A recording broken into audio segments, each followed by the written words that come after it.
Mitchell, editor of Inside Cybersecurity and Inside AI Policy. Welcome to our webinar on the future of quantum technology and what it means for the American economy, critical infrastructure, and communications networks. Okay, Charlie, thank you. I'm Robert Mayer, Senior Vice President for Cybersecurity and Innovation at USTelecom. Thank you all for joining. And thanks for tuning in. And this session is being recorded and will be available soon. Our audience is likely familiar with the growing interest in quantum across industries and across government. And I'm privileged to introduce our guest, Brad Blakestad, Director of the National Quantum Coordination Office and the Trump administration's lead on quantum policy. Brad, to start us off, could you share a bit about your personal background and what originally drew you into public service and the world of advanced technology policy? Yeah, no, thank you. I really look forward to having this conversation. I think it's a great opportunity to talk about some of the work that we've been doing. For me, really, my journey in quantum started back in undergrad. I had the opportunity of talking with one of the kind of legends of the field back probably 2000 timeframe. And he just told me some of the stuff that he was doing in his lab, and I thought that that was just the most exciting thing. So when it got around to time for me to think about graduate school, I ended up going to work for some great groups, first at NIST in Boulder and then a postdoc at NIST in Gaithersburg, where I got a PhD in trapped ion quantum computing. That opportunity to work with some of the best groups at NIST really gave me a lot of appreciation for what the federal government does in this space. But I really got into this fairly early on. So when I started thinking about what am I going to do after a postdoc, it really wasn't quantum really hadn't taken off at that point. So it was still an esoteric subject. I happened to see a job posting for something that led me down the road of program management. And I've been doing program management for, I don't know, the last 13 years or something. Funding academic work and industry work in primarily the quantum computing space. But I felt like I got into this really at the beginning of this, technology as we were kind of solving a lot of the problems. And I kind of rode that wave, through the program management role of kind of steering what the government was funding in this area. So when it came time for quantum to kind of become a bigger thing, so I kind of think of that as the National Quantum Initiative, which was signed by President Trump in the first administration back in 2018. Because of my experience with understanding some of these challenges, they pulled me into the development of the national strategy back in that time frame.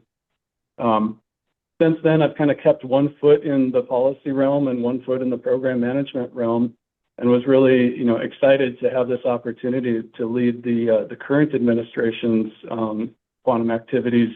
And I think, it's going to be an exciting time for us going forward. Right. And a related question, Brad, before leading the Quantum Coordination Office, you managed the Logic Cube program at the Intelligence Advanced Research Projects activity.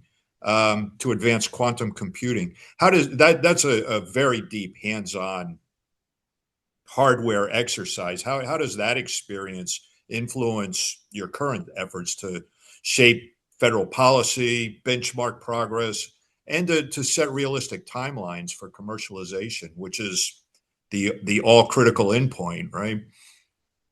Yeah, so that program was one of, I think, a handful of really influential programs back in the mid 2010s that addressed some of the key challenges that we were facing with quantum computing.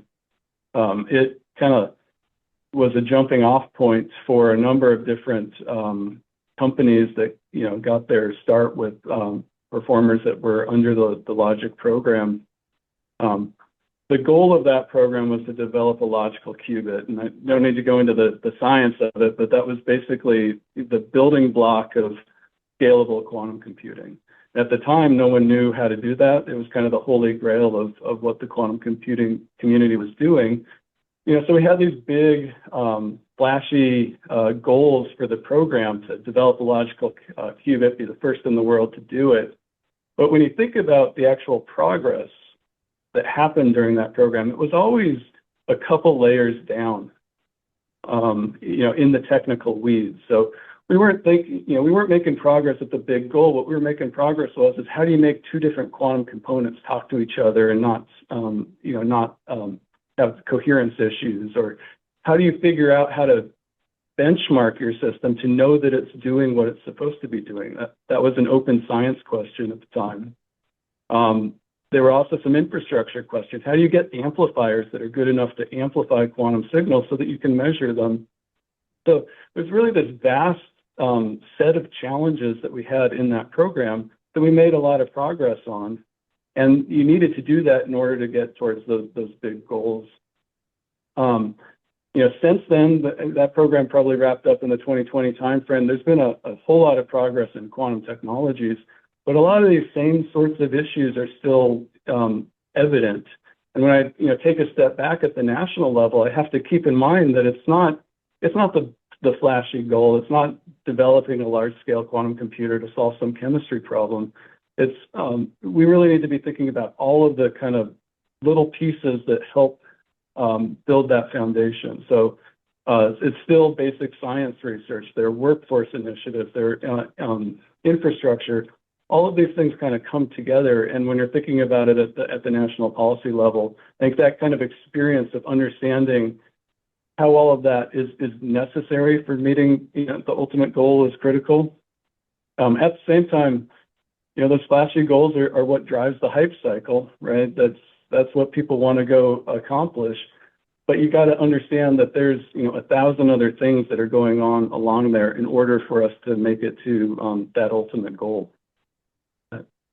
Right. And with all of that in mind, could you discuss a little bit about the progress toward setting benchmarks and toward setting realistic timeframes for next steps leading toward commercialization and other objectives? Yeah, I mean, one of the biggest challenges for the same reason that quantum is so important from a computing perspective, that kind of exponential computing capability, it's also very, very hard to benchmark and to know that you're actually doing what you're supposed to, what you are intending to do. So I think there are a lot of different benchmarks that are out there that people are thinking about. Some of the ones that you hear about most often are qubit count or fidelity. There's some more complicated ones like quantum volume. But all of these are just kind of ways of assessing performance, and to really understand, where the challenges are and what needs to be overcome. You need to do, really deep thinking about these benchmarks. So I think, there are a number of different initiatives that are going on right now, thinking about, how do you analyze what a quantum computer is capable of and make sure that, that you're accomplishing that. Similar types of conversations are happening in the quantum sensing. It's an area that I think we'll probably be making a whole lot of progress over the course of the next few years. And then we turn it and think about commercialization. I'm pretty optimistic about the opportunities in commercialization, but we're still looking at computers and systems that are not as performant as they need to be in order to tackle some of those big challenges. So I think we need to be keeping an eye on a trajectory that will lead us towards commercial relevance and and kind of the economic prosperity that we all hope will come out of this technology. But there's kind of incremental progress that still needs to be made. Gotcha. And Robert, I'm gonna ask one more question, and then I'm going to throw it over to you. Under the Trump administration, Brad, technology is center stage in national security policy. Could you explain a little bit about the specific role of the National Quantum Coordination Office and why the administration chose to prioritize and establish this dedicated office? Yeah, so my office, the MQCO, sits within the White House Office of Science and Technology Policy. That's led by Director Kratsios, who is dual-hatted as the President's Science and Technology Advisor. He was tasked by the President early on in the administration with ensuring that U.S. Science and technology enterprise gets reinvigorated, and he named quantum as one of the 3 top technology targets. I'd say this kind of builds off of that work that I mentioned earlier during the first Trump administration with the National Quantum Initiative, and the president being the first president to identify quantum as a national priority. And I think we can take what we did back then and really kind of leap into the future.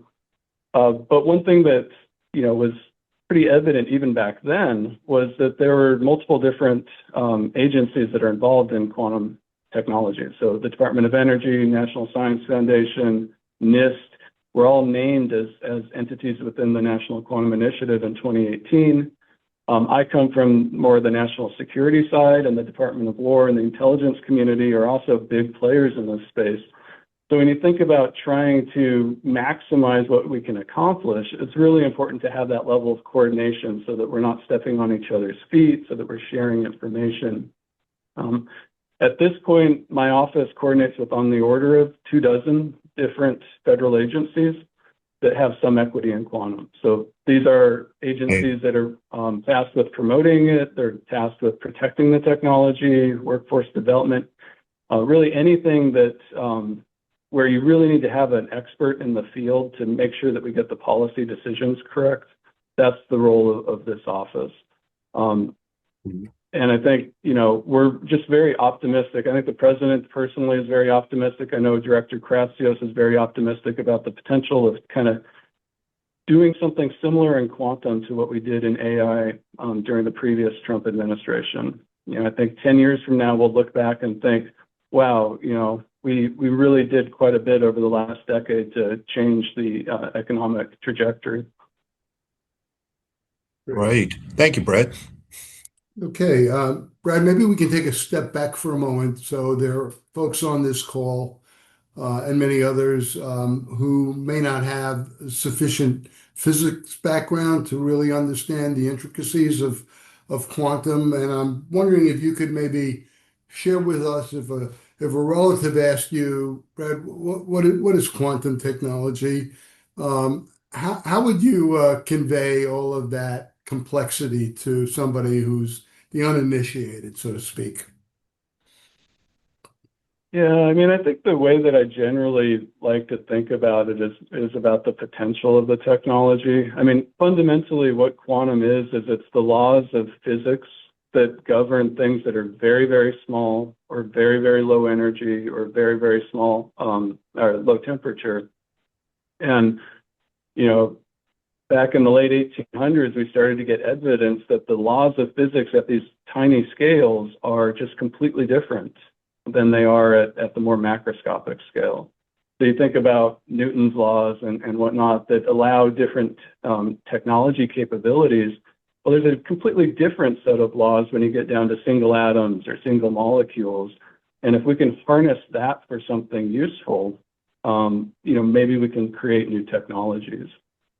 So, the golden age of quantum mechanics was back in the 1920s when we really got the mathematics of understanding what's going on at these tiny scales. And that understanding led to some of the biggest technology breakthroughs of the 20th century. So things like the transistor and the laser are based off of quantum mechanical aspects. So, and those are kind of woven into everybody's everyday life in so many different ways at this point. At this point, what we're doing is not thinking about quantum mechanics itself, but really, how do you control quantum systems? So where those old technologies are based on kind of just the existence of quantum, now we want to have exquisite control over that quantum system so that we can do things like embed information into it. And when it turns out if you embed information using these quantum mechanical properties, you can do things that you simply can't do with classical technologies. So that general field is called quantum information science, and our hope is that it's going to open the door to similar sorts of technology revolution that we saw with the first quantum technologies. Generally, we break that into three different categories. There's quantum sensing, quantum computing, and quantum communications or networking. Quantum sensing, you can take single atoms and use the laws of quantum to extract information about magnetic fields or electric fields or gravitational fields. So these may be able to outperform traditional sensors. So for example, if you think about like medical, in the medical field, if you could bring a sensor that's so sensitive that it could detect what's going on, in a living cell without actually impacting it, maybe you could understand some of the biodynamics there to help create new medicines. So, this is an area that the NIH is looking into in quantum right now. There are also kind of ideas of quantum sensors for navigation in areas where maybe you have GPS denied environments. So to keep airplanes safe in those sorts of areas. Quantum computing, you can take these laws of physics to kind of do computations that physically are not possible. Take the age of the universe on the world's most powerful classical computer to do some of these problems. Turns out the number of problems that you can use this for are pretty small, but the ones that we've identified, could be very impactful. So the biggest one is Shor's factoring algorithm, which allows you to decrypt communications, encrypted communications. But, from the Trump administration perspective, I think we're much more excited about the economic applications of this. So you can be thinking, there are ideas of using a quantum computer to simulate the quantum mechanics that are going on at the molecular level. So maybe in pharmaceuticals, you can understand the way that complex pharmaceutical molecules are actually operating by simulating it on a quantum computer, which might allow you to find additional, new drugs. There are lots of these sorts of questions out there that I think could have just monumentally big economic value when we think down the line. And then there's also networking and communications, which is, in my mind, that's kind of a force multiplier for the other technologies by allowing you to connect different quantum processors together, with a communications channel. So you could do distributed quantum computing, or you could do distributed sensing. I think we're at the point where this, we're really starting to open the lid on all of the different applications that exist within these updated quantum technologies. Great. So kind of a follow-up to that, when you think about the vision that's being articulated by the president and the administration, there are incredible opportunities for American citizens, the American economy. Why is sustained U.S. leadership in this space so vital? Yeah, so I would kind of harken back to the comment about the things like the original quantum technologies unlocking the transistor. Had the U.S. not been a leader in that field at that point, the world would have just kind of gone down a very different path. At this point, the U.S. is definitely the leader in quantum information science. And I think as we look to the future and think about that economic viability and potential, it's just critical that that happens here, that we are the first to kind of understand where these technologies are going to be used, and start benefiting from that. I think there's also kind of a national security side of this. Some of these technologies are dual use technologies. The encryption challenge is a real challenge, and we want to make sure that we are aware of when, quantum computers will ultimately get to a scale that they start having these sorts of implications and move as quickly as we can. So just by owning the technologies, by owning the workforce, by making the United States the place that people want to come to, be on the cutting edge of this technology, I think that kind of addresses both of those issues, and that's what makes it so critical.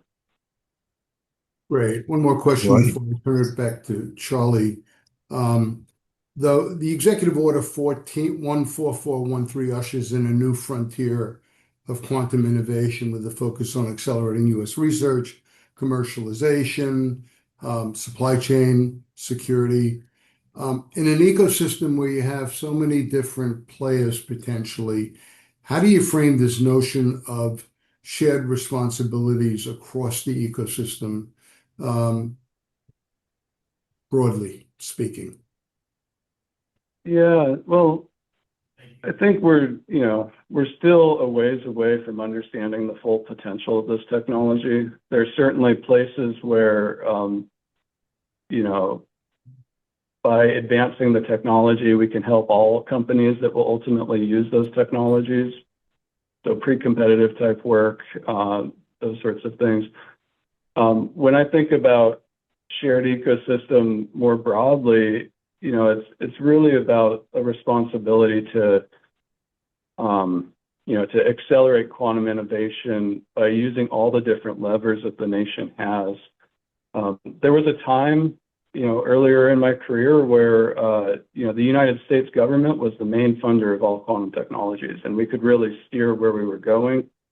At this point, given all of the private investment in this space, that's no longer the case. So we need to be the government needs to be working with private industry to really drive this technology and get it across that finish line.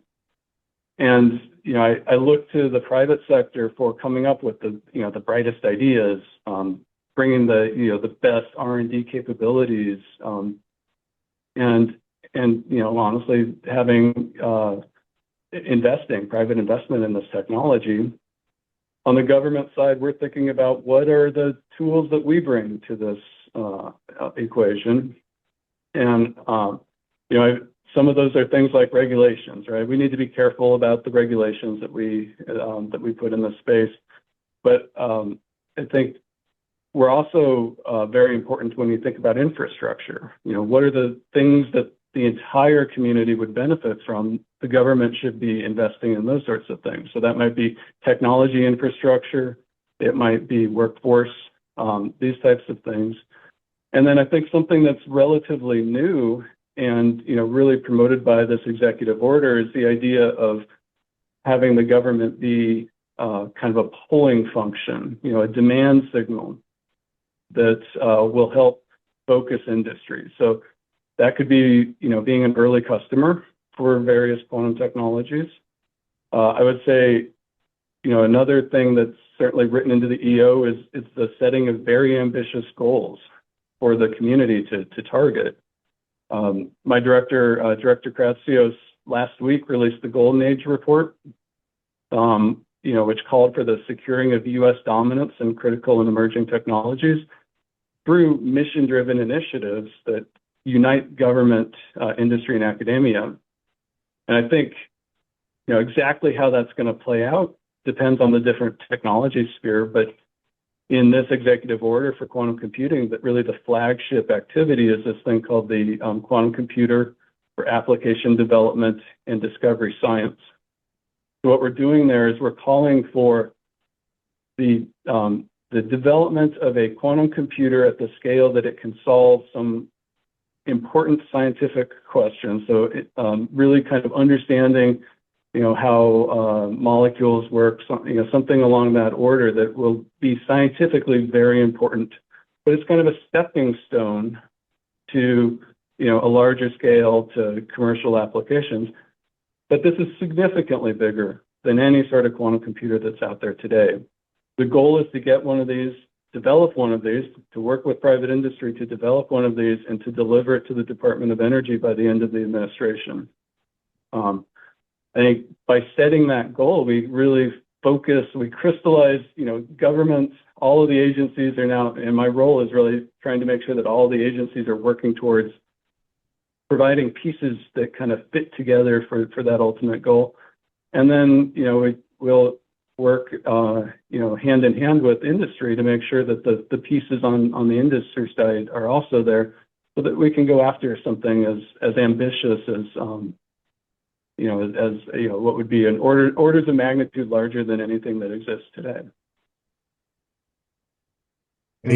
Right. As Brad, as you're looking toward implementation of the executive order 14413, and there's a lot of collaboration with the private sector in here. Can you talk a little bit about which agencies will be taking the lead roles in shaping the White House vision for this? Yeah, so the executive orders actually covers a lot of ground, but there are a couple that really stand out. So the Department of Energy is going to be kind of defining a lot of the requirements for this scientifically relevant quantum computer. So you'll see in there were some announcements right after the executive order on the Quantum Genesis mission. So they've been doing a lot in that space. The Department of Commerce is going to play a critical role. So there were some awards in the quantum space from the CHIPS office, but we also are expecting them to play a big role in supply chain analysis and in some of the engineering capabilities, developing of some of the kind of, cutting edge manufacturing and engineering type capabilities. The Department of War is going to be the lead on our quantum sensing activities, with fielding 3 different quantum sensors by the end of the administration. But they also bring in a lot of capabilities to help with, some of the underlying engineering and fabrication capability or requirements for the technology. And then the National Science Foundation is really the one that I think is bringing in the academic perspective and trying to figure out new ways to engage industry with the expertise in academia, and by having that kind of teaming, hopefully pull some of the requirements that are going to be that industry sees as a potential end user into academic conversations where they can be tackled hopefully effectively to kind of develop a number of different or identify applications for the technology. So, those are the big ones. We're also, it's a whole government effort there. We're pulling in other departments that really have not been involved in quantum before. So Department of Labor is tasked in the executive order for thinking about what levers they have in workforce. And, there are these registered apprenticeships that the Department of Labor implements. So can we use some programs like that to maybe build out some of the skilled tradesmen that are necessary for quantum technologies, to build out a more comprehensive workforce that isn't just the physicists, PhD level type researchers, but is really the entire stack of people necessary to commercialize. So it's like I said, I'm involved with about 24 different agencies, but right. I think we're doing our best to kind of get everybody involved at the right level. But yeah, the Department of Energy, Commerce, War, NSF, those are going to be really big hitters in this space. Right. Just you mentioned supply chain, and the Innovation EO covers quantum supply chains. Given the highly specialized nature of quantum components, where do you see the most significant supply chain risks, and how will the administration alleviate those? Yeah, I mean, supply chain is one of the biggest challenges in my mind. And really the challenge with the quantum supply chain is that quantum is not defined by a single hardware platform. If you look at the quantum computing technologies, the quantum sensing technologies, the networking, those are all different. And even within computing, there's 7 different modalities.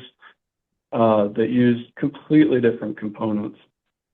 So we have this, not just one monolithic supply chain, but just a bunch of different supply chains that are kind of intertwined in various ways.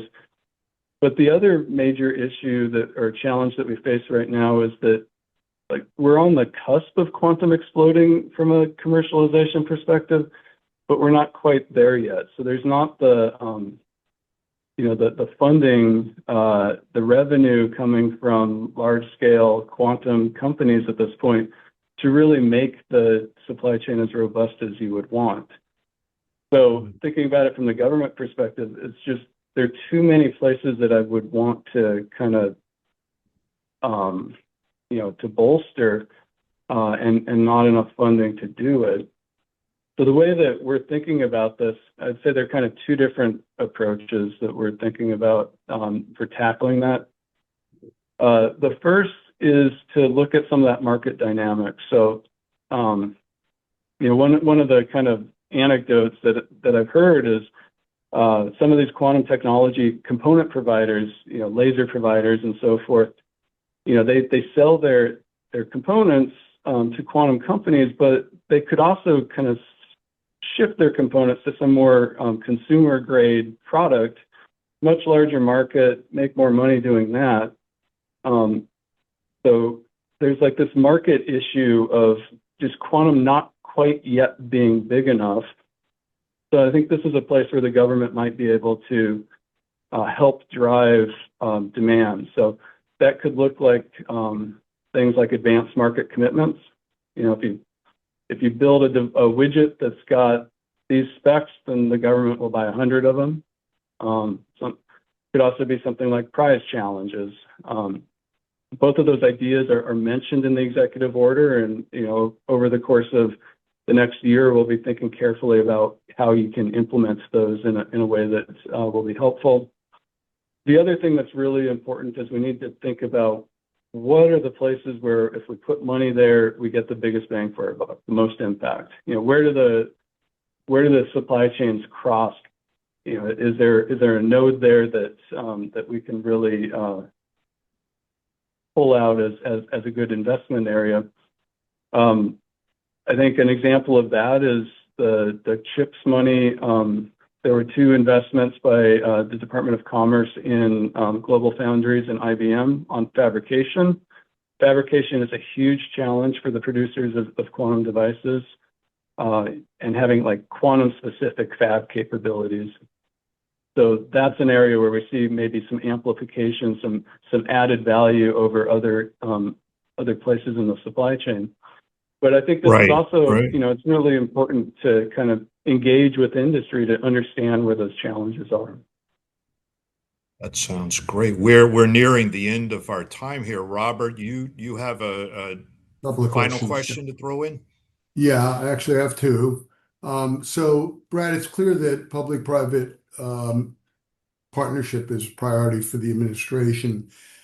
Beyond those companies that are actually building quantum computers, for example, how do you see the broader critical infrastructure community, for example, our sector, telecommunications, best way of partnering you to advance the national agenda?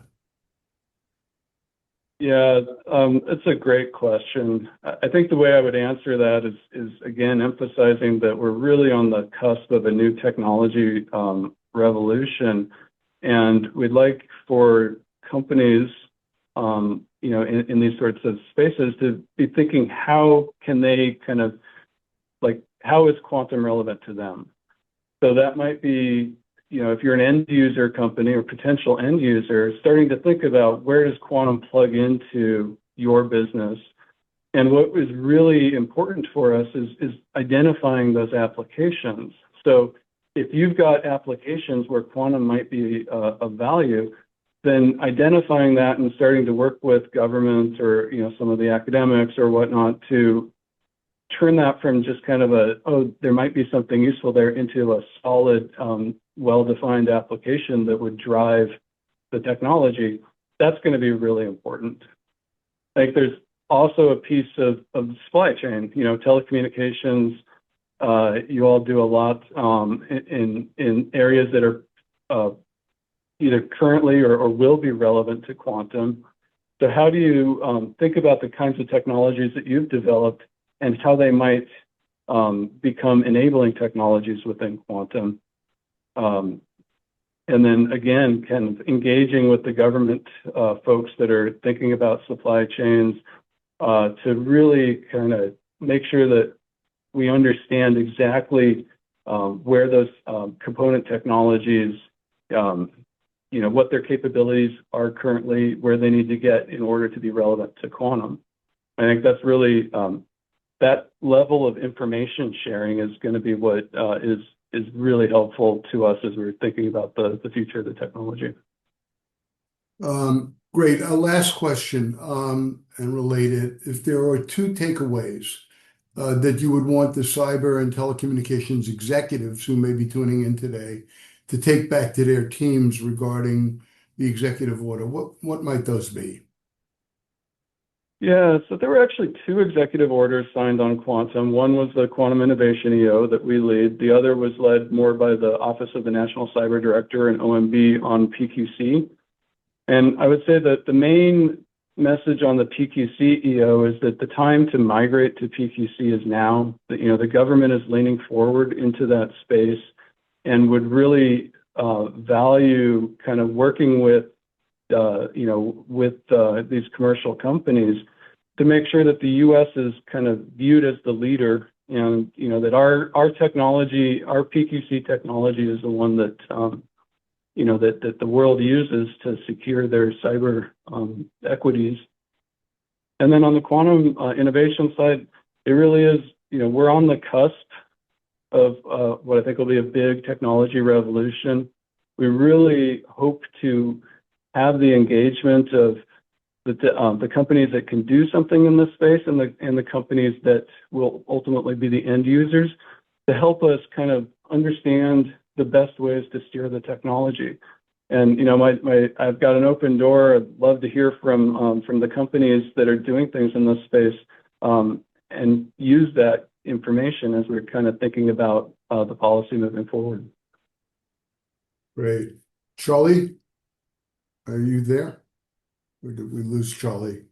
Okay, we may have lost Charlie. So, Brad, let me thank you very much for this engaging and informative conversation.